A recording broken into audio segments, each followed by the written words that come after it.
Hello students, आज हम देखेंगे अकाउंट्स में कंबाइंड जर्नल एंट्री का concept.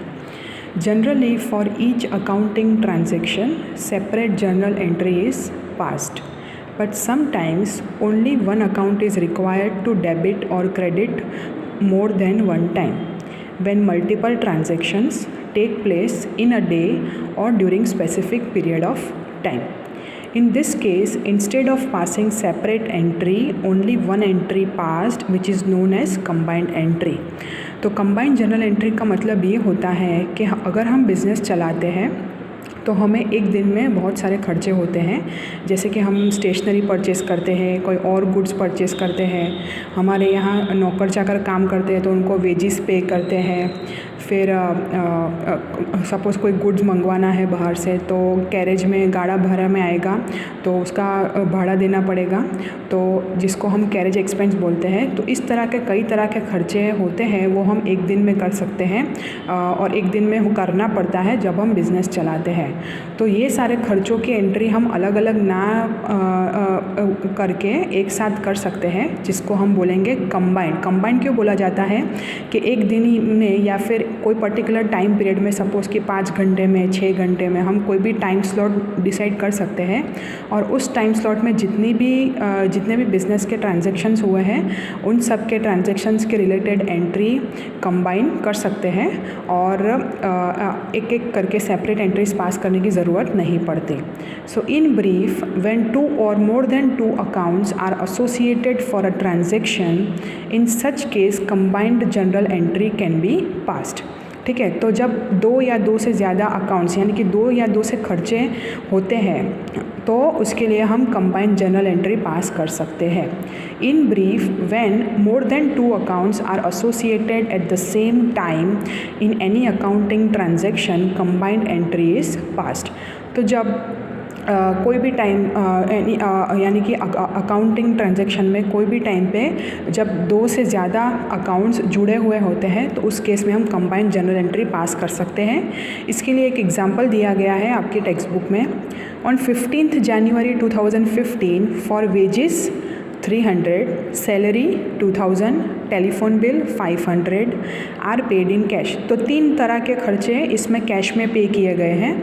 So through this illustration let us have explanation for combined entry.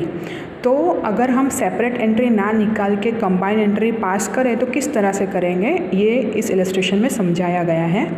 At first let us study separate journal entry. पहले हम separate journal entry, जैसे हमने illustration number 1 में देखा, आपने लिखा हुआ भी है और आपने एक होमवर्क भी किया हुआ है, उस प्रकार से हम एंट्री पास करेंगे। डेट कौन सी है, पहले हम ईयर लिखेंगे, फिर मंथ और डेट। तो 2015 जनवरी 15 जो यहाँ पे डेट दी गई है, पहले खर्चा किया है वेजिस का, कुछ लिखा गया नहीं है इसलिए ये सारे खर्चे कैसे किए हैं, कैश। देखो लिखा हुआ है यहाँ पे आर पेड इन कैश। तो वेजेस अकाउंट डेबिट, क्योंकि एक्सपेंस है, नॉमिनल अकाउंट का रूल एप्लीकेबल होगा, debit the expenses and losses. ठीक है, तो वेजेस अकाउंट को हम डेबिट करेंगे और to cash account 300 ledger folio number अगर हम लेजर पोस्टिंग करते हैं तो हमें मिलेगा, वरना यहाँ पे ब्लैंक रखना होगा। ठीक है, तो यहाँ पे नरेशन लिख देंगे। नरेशन लिखना बहुत ही ज़रूरी है। मैंने देखा आगे के सम में जिन्होंने भी होमवर्क सबमिट किया है उन्होंने नरेशन नहीं लिखा है, पर आपको ये लिखना बहुत ही ज़रूरी है, ये समझाने के लिए कि ये एंट्री किस लिए है। अगर आप ये नहीं लिखोगे तो कुछ भी पता नहीं चलेगा, आप फ्यूचर में रेफरेंस के लिए यूज़ नहीं कर पाओगे। तो यहाँ पे लिखना बहुत ही ज़रूरी है कि ये पर्टिकुलर एंट्री है वो किस लिए बनाई है। तो बीइंग ₹300 पेड फॉर वेजेस। अभी है सैलरी का खर्चा 2000 का, तो salary account debit 2000 to cash account, तो बीइंग ₹2000 पेड फॉर सैलरी। अभी है दूसरा एक्सपेंस टेलीफोन बिल का, तो telephone expense account debit 500 to cash account. तो इस तरह से हम सेपरेट एंट्री भी लगा सकते हैं और यहाँ पे लिख देंगे नरेशन में being ₹500 paid for telephone bill. ठीक है, हर एक एंट्रीज़ के बाद हम लाइन ड्रॉ कर लेंगे जैसे मैंने आगे समझाया था आपको। और फिर मेरे बिज़नेस के सभी ट्रांजैक्शंस यहाँ पे ख़त्म हो गए तो मैं टोटल लगा दूँगी 2800 टोटल के अबाव एक लाइन आएगी, टोटल के नीचे 2 लाइन आएगी, जिस तरह आगे हमने समझा था। ठीक है, अभी ये जो थी वो सेपरेट जर्नल एंट्री थी। उसी तरह हम इस सपोज़ ये एक बिज़नेस के रिलेटेड है, एक दिन में ही इतने ट्रांजैक्शंस होते हैं, तो हम ये सारे ट्रांजैक्शंस के लिए एक ही एंट्री पास कर सकते हैं जिसको हम बोलेंगे combined journal entry. So for same transactions combined entry will be as follows. 2015 January 15 wages account debit 300, salary account debit 2000, telephone expense account debit 500, क्योंकि ये सारे खर्चे जो है वो कैश से ही पे हुए हैं तो कैश अकाउंट हम टोटल कर देंगे सबका 2800। ठीक है, तो हम नरेशन अच्छी तरह से लिखेंगे क्योंकि यहाँ पे कंबाइंड एंट्री पास की गई है, तो इंडिविजुअली सेपरेटली दिखाना कि किस खर्चे के लिए कितना पैसा दिया है वो बहुत ही इम्पॉर्टेंट है। तो being ₹300 paid for wages, ₹2000 paid for salary and ₹500 paid for telephone bill in cash. ठीक है, ये दिखाना बहुत ही ज़रूरी है। और फिर यहाँ पे कंबाइंड जर्नल एंट्री पास कर दी, इसलिए सारे ट्रांजैक्शंस ओवर हो गए बिजनेस में, तो हम लाइन ड्रॉ करके टोटल कर देंगे। ठीक है, जैसे यहाँ पे किया था, और यहाँ पे ख़त्म होता है हमारा जनरल एंट्री का एग्जाम्पल। ठीक है, तो इसके लिए एक इलस्ट्रेशन दिया है वो हम समझेंगे। Illustration for the combined entry of mixed accounting transactions. ठीक है, इलस्ट्रेशन नंबर 2 दिया गया है। To commence business with the name Radhika helpline, तो जर्नल एंट्री किसके बुक्स में लगाएंगे? इन द जर्नल ऑफ या फिर journal book of Radhika helpline. Brought in business ₹20,000 in cash, मतलब कैपिटल लाई 20,000 का, मशीनरीज लाई 10,000 की, और स्टॉक लाया 15,000 का। ठीक है, तो ये 3 चीज़ें लाके राधिका हेल्पलाइन का बिजनेस चालू हुआ। ठीक है, तो इसके लिए आगे क्या लिखा गया है? कुछ लिखा नहीं है। ठीक है, तो क्योंकि ये इलस्ट्रेशन कंबाइंड जर्नल एंट्री का है तो इसलिए हम साथ में लिख सकते हैं, क्योंकि ये बिज़नेस चालू करने के लिए लाया। तो बिज़नेस चालू करने के लिए क्या क्या लाए, कुछ डेट वगैरह कुछ मेंशन नहीं है। ठीक है, तो हम सिर्फ 1 नंबर लगा देंगे यहाँ पे, date, particulars, ledger folio number, debit rupees, credit rupees. Date यहाँ पे स्पेसिफिकली मेंशन नहीं है, तो यहाँ पे क्या क्या बिज़नेस चालू करने के लिए लाए वो हम सिर्फ बता देंगे। कैश अकाउंट डेबिट है 20,000, मशीनरीज अकाउंट लाए, फिर स्टॉक अकाउंट लाए, ये सब लाया। So debit what comes in real account का रूल एप्लीकेबल होगा, तो ये तीनों अकाउंट्स को हम डेबिट करेंगे। और किस लिए लाए?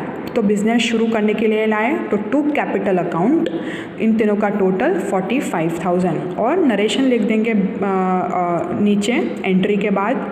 Being ₹20,000 in cash, machineries of ₹10,000 and stock of ₹15,000 brought and commence the business. तो ये सब लाके हमने बिजनेस शुरू किया। ठीक है, तो इस तरह से अगर सिर्फ कैश लाए होते तो हम एंट्री क्या पास करते हैं? Cash account debit to capital account. अगर सिर्फ मशीनरीज लाए होते हैं तो हम एंट्रीज क्या पास करते हैं? Machineries account debit to capital account. अगर सिर्फ स्टॉक लाए होते हैं तो एंट्री क्या आती? Stock account debit to capital account.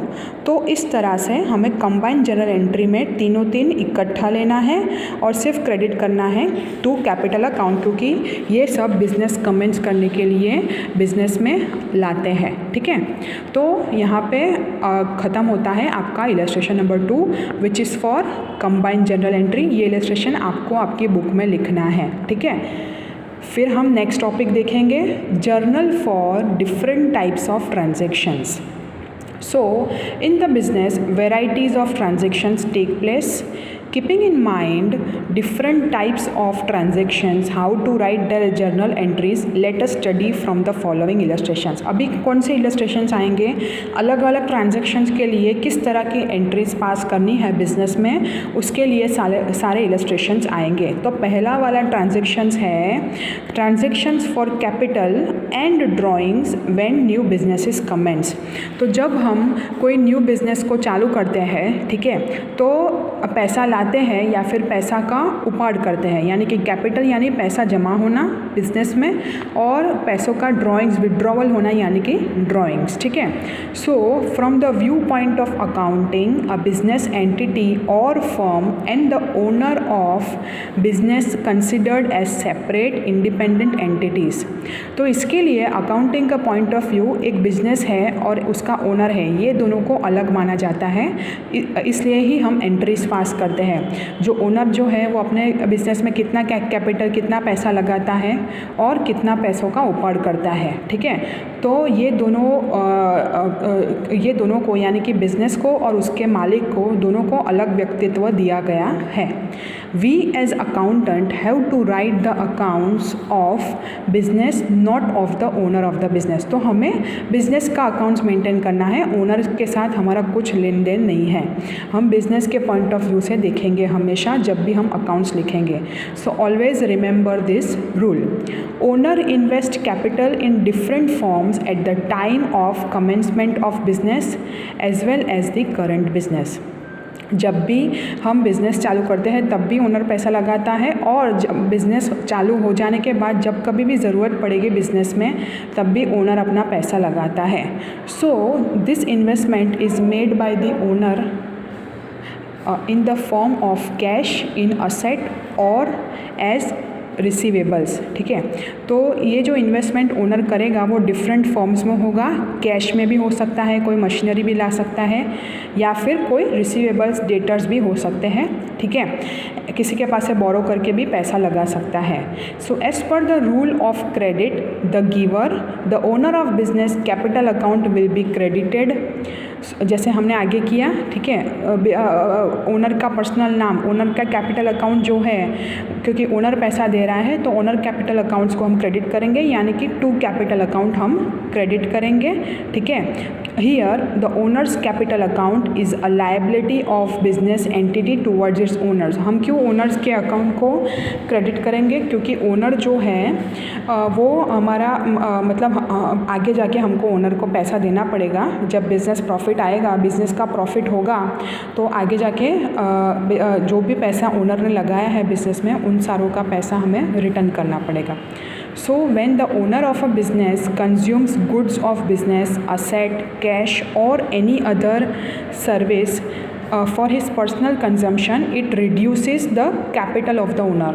तो जब ओनर जिसने अपने बिजनेस में पैसा लगाया है, असेट दिया है या फिर स्टॉक दिया है, रिसीवेबल्स दिया है, जो कुछ भी दिया है, अगर वो सब चीज़ें ओनर अपने पर्सनल यूज़ के लिए विड्रॉ करता है यानी कि यूज़ करता है, तो ओनर का कैपिटल जो है वो रिड्यूस हो जाता है, यानी कि ओनर की ड्राइंग्स कहलवाएगा। ठीक है, ओनर का विड्रॉवल कहलाएगा, it is known as drawings. Here the owner of the business is the benefit receiver. Owner's account drawings account will be debited on the basis of the rule of debit the receiver account। तो अगर owner use करता है ये benefit तो owner को मिलेगा, owner क्या होगा? बेनिफिट का रिसीवर होगा। जब वो पैसा लगाता है बिजनेस में तब वो गिवर कहलाता है। तो क्रेडिट द गिवर के रूल के हिसाब से, जो कि पर्सनल अकाउंट का रूल है, ओनर का कैपिटल अकाउंट क्रेडिट होगा। और अगर वो ले जाता है कुछ भी बिजनेस में से तो उस केस में ओनर जो है वो रिसीवर कहलवाएगा। तो ओनर अकाउंट का, ओनर कैपिटल अकाउंट नहीं कहलवाएगा, owner's account that is drawings account will be debited. तो हमेशा कैपिटल अकाउंट को क्रेडिट करना पड़ेगा और ड्राइंग्स अकाउंट को डेबिट करना पड़ेगा।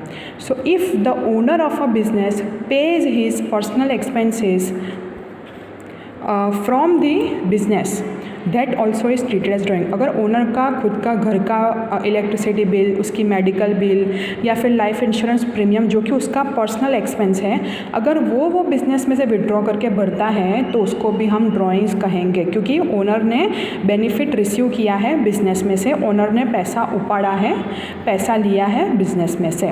For example payment of medical bill, life insurance premium of the owner, wife, son और डॉटर, इनकम टैक्स का पेमेंट किया फ्रॉम बिजनेस, तो ये सब खर्चे अगर ओनर करता है तो drawings account will be debited. So drawings account is receivable of the business from its owner. तो ड्राइंग अकाउंट जो होगा वो क्या होगा? ओनर के लिए रिसीवेबल होगा, ओनर बेनिफिट लेता है ना कि देता है। ठीक है, तो कैपिटल अकाउंट को हम क्रेडिट करेंगे और ड्राइंग अकाउंट को हम डेबिट करेंगे। तो जब भी हम कोई कैपिटल एंड ड्राइंग्स वाला इलस्ट्रेशन सॉल्व करते हैं तो हमें ये डिसाइड करना पड़ेगा पहले कि इस केस में ओनर पैसा दे रहा है या ओनर पैसा ले रहा है। ठीक है, वो कैपिटल का फॉर्म है या फिर ड्राइंग्स का फॉर्म है। तो हम स्टार्ट करेंगे इससे इलस्ट्रेशन नंबर 3, जो कि बेस्ड है कैपिटल एंड ड्राइंग्स के कंसेप्ट पे। ठीक है, so Ajay has commence his business with the name Awadh enterprise.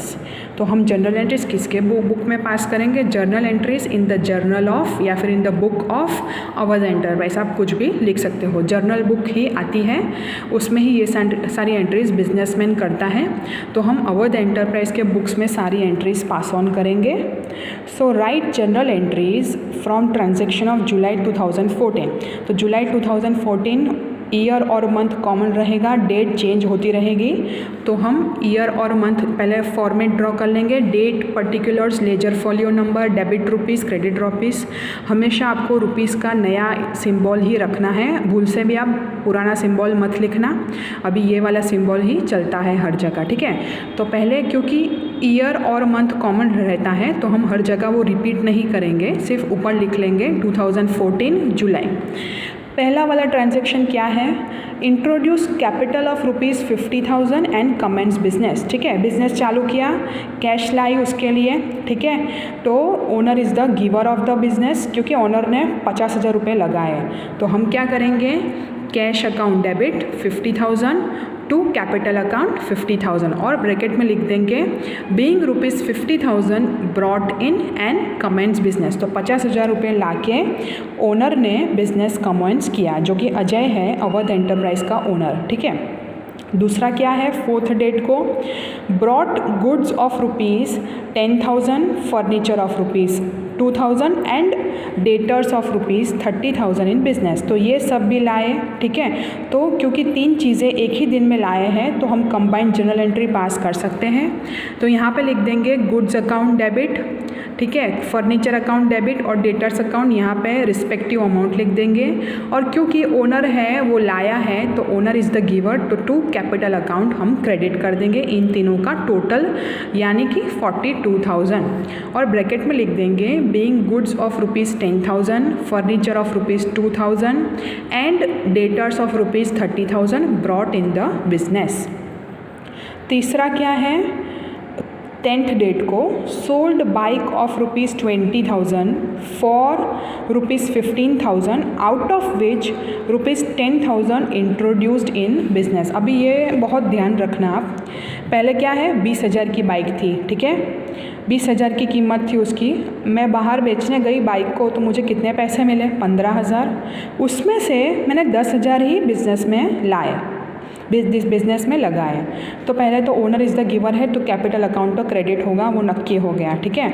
और मैंने 10,000 रुपये इंट्रोड्यूस किए जो कि कैश फॉर्म में ही हो गए, तो कैश अकाउंट डेबिट में करूँगी 10,000, क्योंकि मैंने 15,000 में से 10,000 ही बिजनेस में इंट्रोड्यूस किए। तो being personal bike sold and brought rupees 10,000 in business, तो यहाँ पर हम लिख देंगे और कैपिटल अकाउंट को हम क्रेडिट कर देंगे। और क्योंकि कैश लाया है बिजनेस में तो कैश अकाउंट को हम डेबिट करेंगे, ठीक है। ये समझ में आया? हम देखेंगे 14 वाला, ब्रॉट इन बिजनेस में लाया, personal receivable of rupees 6,000 and payables rupees 4,000। Generally receivable account जो होता है वो डेबिट होता है और पेएबल अकाउंट क्रेडिट होता है, तो पहले वो हम कर देंगे। तो रिसीवेबल यानी कि डेटर्स अकाउंट डेबिट होता है 6,000 और टू पेएबल अकाउंट क्रेडिटर्स होता है 4,000। और क्योंकि डेबिट क्रेडिट हमें सेम करना है, यहाँ पे 6,000 है, यहाँ पे 4,000 है, तो बाकी का जो डिफरेंशियल 2,000 अमाउंट है वो हम कैपिटल में क्रेडिट करेंगे। क्यों? क्योंकि हमने ये बिजनेस में लाया है, ठीक है। तो being personal receivable of rupees 6,000 and payables of rupees 4,000 introduced in business, ठीक है। फिर है 16 वाला, पेड इनकम टैक्स रुपीज़ 500। यहाँ पे कुछ लिखा नहीं है तो मतलब कैश में पे किया होगा। और क्योंकि हमने अपना पर्सनल इनकम टैक्स हमने बिजनेस में से विड्रॉ करके पैसे लिया है, तो हम डेबिट कौन सा अकाउंट करेंगे? ड्राइंग्स अकाउंट डेबिट करेंगे और to cash account 500 being rupees 500 और of income tax paid from business. देखो यहाँ पे एक गलती हो सकती है आपकी, आप डायरेक्टली इनकम टैक्स अकाउंट को डेबिट कर सकते हो, पर क्योंकि ये जो इलस्ट्रेशन है वो किस चीज़ का है, कैपिटल एंड ड्राइंग्स का, तो क्रेडिट या डेबिट आप कुछ भी करो तो उस केस में क्रेडिट करना है आपको कैपिटल अकाउंट ही और डेबिट करना है ड्राइंग्स अकाउंट ही, ठीक है, वो ध्यान रखना आपका। मतलब अगर आप इलस्ट्रेशन सॉल्व कर रहे हो कैपिटल एंड ड्राइंग्स का, तो आपको ये बहुत ही ध्यान रखना होगा कि ये जो पर्सनल इनकम टैक्स है वो बिजनेस में से हम पे कर रहे हैं, तो उस केस में हमें ड्राइंग्स अकाउंट को डेबिट करना पड़ेगा, ठीक है। फिर है विड्रॉन, ठीक है, तो ड्राइंग्स अकाउंट डेबिट होगा पहले तो उस केस में भी 1000 from business for personal use, personal use के लिए मैंने 1000 रुपये उपाड़े, तो ये इजी है। Drawings account debit to cash account 1000 being ₹1000 withdrawn from business, ठीक है।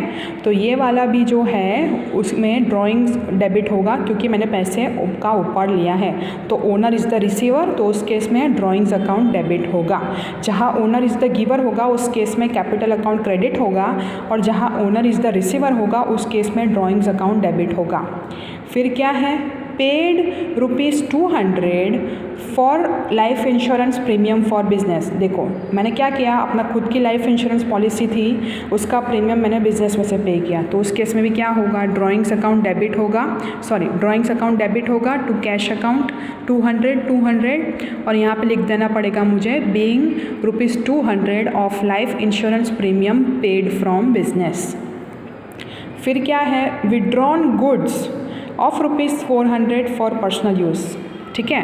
तो मैंने क्या किया, ड्राइंग्स अकाउंट डेबिट कर दिया क्योंकि ओनर इज़ द रिसीवर, और जो कि मैंने आगे परचेज़ किया था वो मैंने अपने पर्सनल यूज़ के लिए ले लिया, तो मेरा परचेज़ अकाउंट जो होगा वो इतना कम हो जाएगा, इसलिए मुझे परचेज़ अकाउंट जो है वो क्रेडिट करना पड़ेगा ₹400। तो बीइंग गुड्स ऑफ रुपीज़, क्योंकि मैंने गुड्स विड्रॉ किए हैं, पैसे विड्रॉ नहीं किए हैं। अगर मैंने पैसे विड्रॉ किए होते तो मैं यहाँ कैश अकाउंट क्रेडिट करती, पर यहाँ पे मैंने क्या विड्रॉ किया है, गुड्स अकाउंट, ये बहुत इंपॉर्टेंट है, ठीक है। बाकी सब में केस में मैं कैश अकाउंट क्रेडिट क्यों करती हूँ, क्योंकि मैंने पैसों का पेमेंट किया होता है तो मेरा कैश बैलेंस इतना रिड्यूस हो जाता है। इस केस में क्या है, मैंने गुड्स ले लिए हैं जो कि मैं अपने बिजनेस में बेचने वाली थी। सपोज़ मैंने स्टेशनरी का बिजनेस है, मैंने अपने बच्चों के लिए स्टेशनरी अपने बिजनेस में से ही ले ली, मैं क्यों बाहर से खरीदूँ, तो परचेज अकाउंट मेरा इतना कम हो जाएगा, ठीक है। तो being goods of ₹400 is withdrawn for personal use. फिर क्या है, कॉलेज की ट्यूशन फीस भरी सन की, जो कि कैश में ही हम पे करते हैं, तो इस केस में भी drawings account debit to cash account, और नरेशन लिखना पड़ेगा 500। यहाँ पे आपका इलस्ट्रेशन नंबर 3 कंप्लीट होता है। हर एक के बाद आपको लाइन ड्रॉ करनी है, और जब ख़त्म हो जाता है अच्छा तब आपको टोटल लगाना है, ठीक है। इस तरह से टोटल लिखना है, ठीक है। अमाउंट्स लिखना बराबर से ध्यान से, ये वाला इलस्ट्रेशन की भी आपको आपकी बुक में लिखना है, ठीक है। ये हम कैसे आइडेंटिफाई करेंगे, एग्जाम में तो आपको लिखा नहीं होगा कि ये कैपिटल एंड ड्राइंग्स का इलस्ट्रेशन है। देखो यहाँ से पता चलेगा, Ajay has comments his business with the name Awadh enterprise, ठीक है। सिर्फ कमेंट्स किया है बिजनेस, तो जब कमेंट्स करते हैं तो ये सारे खर्चे हुए उसको, तो इसलिए हम ऐसा आइडेंटिफाई कर सकते हैं कि ये जो एंट्रीज़ है वो सारी कैपिटल एंड ड्राइंग्स के रिलेटेड ही है। तो अजय जो है वो ओनर है और अवध एंटरप्राइज नाम का उसका बिजनेस है, ठीक है। तो ये सारा ट्रांजैक्शंस है वो एक बार देख लो, आप समझ लो। ये दोनों इलस्ट्रेशन आपको आपकी बुक में लिखना है, ठीक है। इलस्ट्रेशन नंबर 2 और इलस्ट्रेशन नंबर 3। नेक्स्ट जो है transactions for goods and assets, वो हम नेक्स्ट लेक्चर में देखेंगे। आज आप इतना कंबाइंड जर्नल एंट्री और transactions for capital and drawings when a new business is commence, वो वाला कंसेप्ट आप ध्यान से समझ लो और दोनों इलस्ट्रेशन आपकी बुक में लिख लो, और अगर कुछ भी डाउट हो तो आप मुझे पूछ सकते हो, ओके। अब हम देखेंगे एक्सरसाइज में भी आपको सेपरेटली दिया गया है कि ये किस चीज़ के लिए है।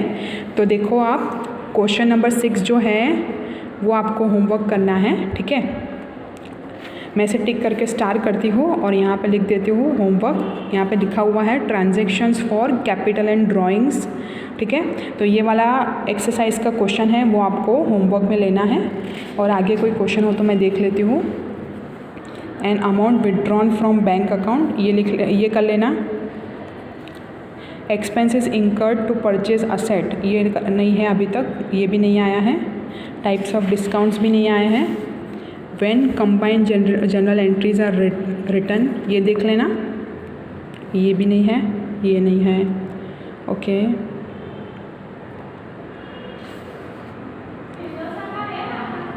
ठीक है, तो इतना आप देख लो।